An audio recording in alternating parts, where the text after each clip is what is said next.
I ordered the ASFIR transmission skid plate for my Bronco.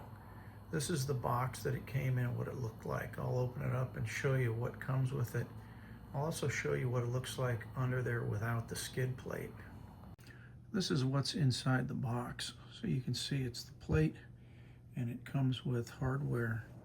I'll unwrap all that. You notice I ordered the one that covers the sway bar disconnect as well as the transmission because I'm planning to install one of those too. Here's everything unwrapped. I went ahead and measured the thickness of it, and you can see it's pretty close to 1/4 inch thick aluminum.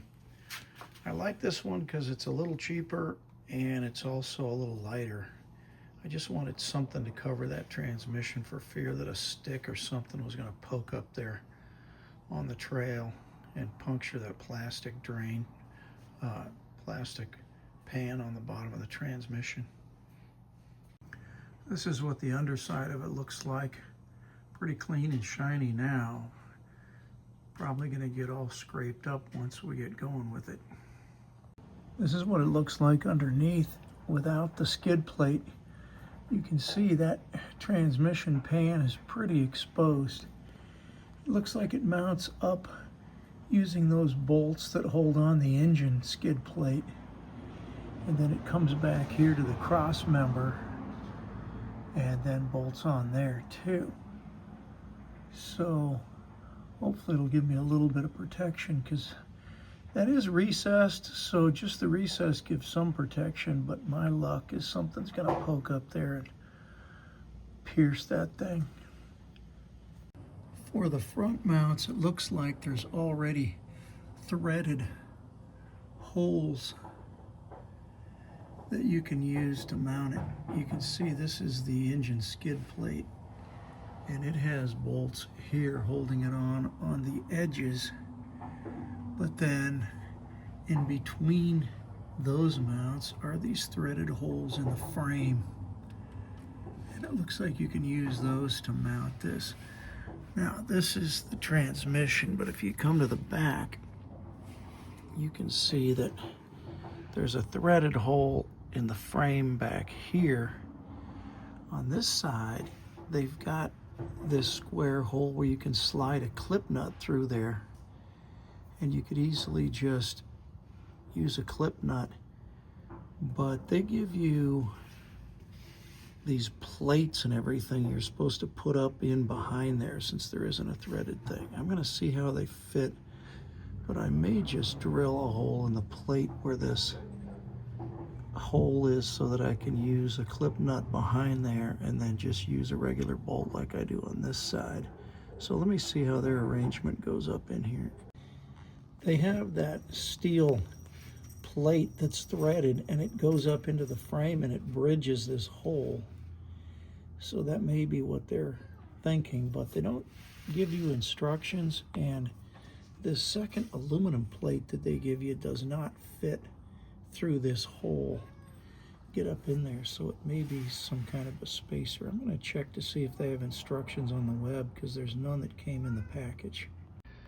On further inspection, they do give you this diagram, and there's a note here that says plate number 2. You can see that's that aluminum plate I was showing you is this, and it says, and washer number 4, that's this guy. So this is the same thickness as that plate, so it looks like they're both just spacers. It says must be mounted together with transfer skid plate. So these guys just space it down a little bit, the plate and this. So yeah, it looks like it all goes together just fine.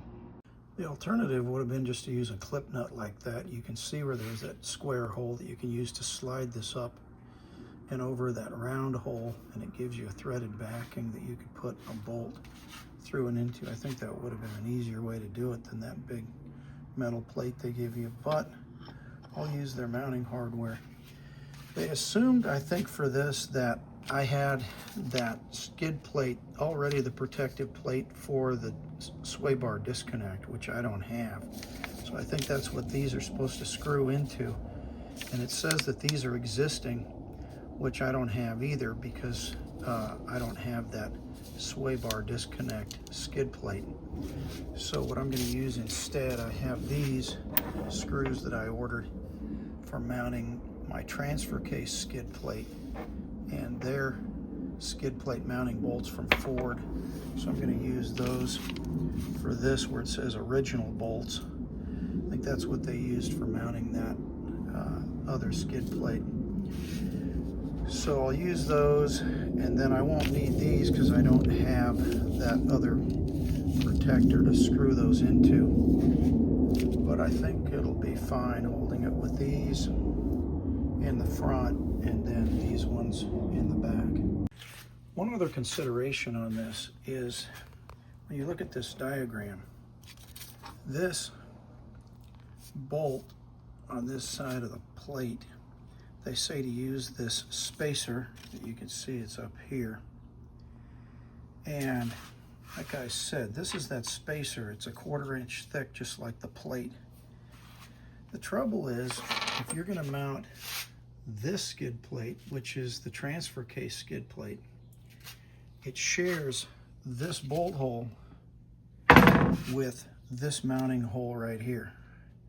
They both use the same threaded hole in the frame. And so I measured the thickness of this, it's about 150 thousandths. So when I add this washer, I need a washer that's about, I'm gonna say 90 thousandths. This one's about 110 thousandths. But when you put them together, it comes out about 200ths thicker than this right here. When you put them together, they're almost exactly the same. They're only 200ths thicker. So what I'm going to have to do, instead of using their spacer, since I'm using this skid plate that gives me some thickness there, I'm going to add this washer to get me to roughly a 1/4 inch to be similar to that spacer plate that they have on this one. And then that'll allow me to mount this. Actually, the way it's going to go on is this is going to go underneath of there when it's on. This goes next to the frame. Actually, this hole right here goes under like that. This goes right next to the frame and then mounts to protect the transfer case. So I'm going to have to make that substitution so that this will come out right. But that shouldn't be that bad. The one thing that I am missing is the disconnect, sway bar disconnect skid plate that they expect you to mount to would make this a lot stronger. Trouble is that bracket alone is $130 from Ford. So it's a little pricey, but it would strengthen this a lot. So you'd have mounting not only here on the frame, but you'd have that disconnect bracket holding this to give it extra strength. So probably the best way to do it, I may end up buying that to strengthen it, but for right now I don't have it on the car, so I'll mount these others the way that I have it. I'm ready to start mounting the skid plate. What I'm going to do is put in 2 bolts in the right holes in the frame. You can see that on the skid plate there's slots, so then I'm just going to slide the plate onto those bolts, have it just loose there so that I can start trying to do the fitting here at the back end of it. Okay, here's the front bolts. They're just finger tight. They're just in there a little bit so the plate is resting on it. Now I can go to the back and try to line up these other ones. I've got one just holding it in place while I get the others ready to put together. I've got to put spacers in there and get it aligned with that metal plate that's up behind there. Okay, I got this one threaded in by hand, and it has an aluminum plate behind it as a spacer, and then it goes up into that steel plate with the threaded nut attached. And it was a little tricky, but not too bad. Okay, this one, because I have this transfer case skid plate that's taking up, I couldn't use the aluminum washer they gave me that's 1/4 inch thick. Instead, you'll see, if you look the side here, I've got that other washer that I showed in there with this plate. That makes a 1/4 inch, and then I have their bolt here that I'm going to tighten up to hold that in place. So these are the 2 back ones. I'm going to go ahead and tighten them down. Then I'll tighten up the ones in the front and get them tight, and it'll be installed. It's all tightened down, front and back. And you can see it offers that protection to the transmission. It's hard to see. It looks like the transmission's sticking out past it, but if you get underneath of here, you can see it covers the transmission, but it does leave space in here for air to circulate for cooling. So I'm hoping that'll stop any sticks or rocks that would have poked that thing.